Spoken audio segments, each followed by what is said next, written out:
President Trump is digging in his heels over the concept of taking the legal and bureaucratic process out of immigration enforcement. He wants potential illegal immigrants turned back at the border without seeing a judge.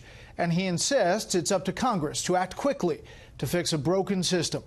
Chief White House correspondent John Roberts starts us off on the North Lawn tonight. Good evening, John. Brett, good evening. The toxic environment surrounding this summer's illegal immigrant crisis on the border continues to build, with Trump administration officials being thrown out of restaurants and the president wanting to throw illegal migrants out of the country. Thank you. See you in a minute. Meeting with Jordan's King Abdullah today, President Trump was focused on the Middle East peace process, but it was again immigration that piqued his interest in a Q&A with reporters. We want strong borders and we want no crime. Strong borders, we want no crime. The Democrats want open borders and they don't care about crime. The president said he has no regrets about signing last week's executive order to keep families together, shooting down reports that he didn't want to sign it. But he again insisted that it is Congress that needs to act to find a permanent solution. The laws are obsolete. The laws are horrible, having to do with the border, both in terms of security and in terms of taking care of people.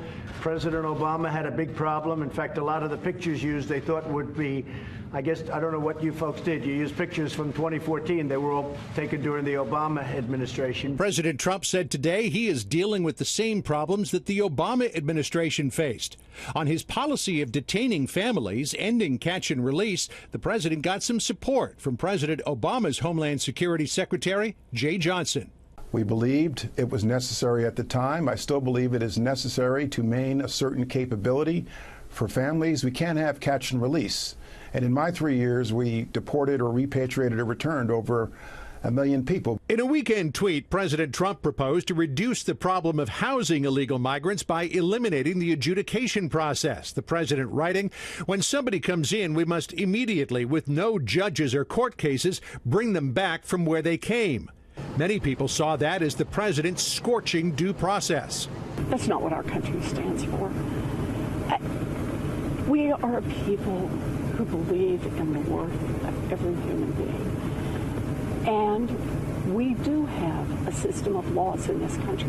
The White House says already thousands of people are deported every year without seeing a judge.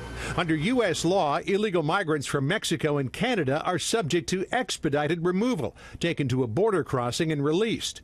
The president's idea would expand that to include people from non-contiguous countries.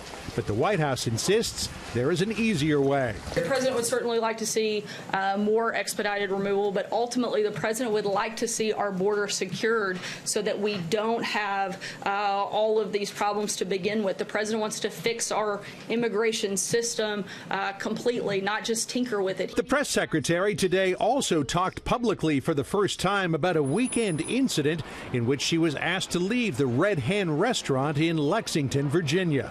I was asked to leave because I work for President Trump. We are allowed to disagree, but we should be able to do so freely and without fear of harm. And this goes for all people, regardless of politics. Healthy debate on ideas and political philosophy is important, but the calls for harassment and push for any Trump supporter to avoid the public is unacceptable. After she was asked to leave the Red Hen restaurant in Lexington, Sarah Huckabee Sanders and her husband retired back to where they were staying for the evening. Her family decided to go out to another restaurant in the area. They were followed to that restaurant by a number of people, including the owner of the Red Hen, who continued to protest their presence outside that restaurant, even though Sarah Sanders was no longer with them. Brett? The rest of the story there, John. Thank you.